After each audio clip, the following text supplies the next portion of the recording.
সেটা ওখান থেকে আওয়াজ আসতেছে। আব্দুল কাদের জিলানীকে বলতেছে যে তোমার সমস্ত আমলকে মাফ করে দেওয়া হইল। কি বলছে বলেন? আমল গুনাহ না, এই আমল তাকে দেখছিল কথা, তোমার সমস্ত আমলকে মাফ করে দেওয়া হইল।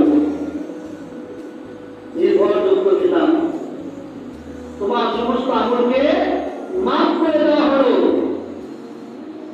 তোমার আর মৃত্যু আগ পর্যন্ত ইবাদত করা লাগবে না।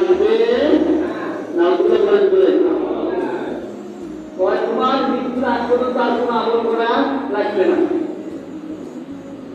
আমরা তো শুনে নামাজ পড়া লাগবে না, খুশি হয়ে যাই। আব্দুল কাদের জিলানী কি করতে জানেন?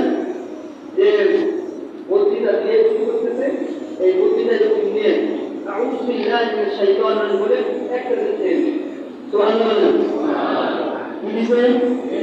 খেয়ে দিয়েছে। ভালো করে শুনবেন। দরজা দিয়ে বক্তৃতা দিয়ে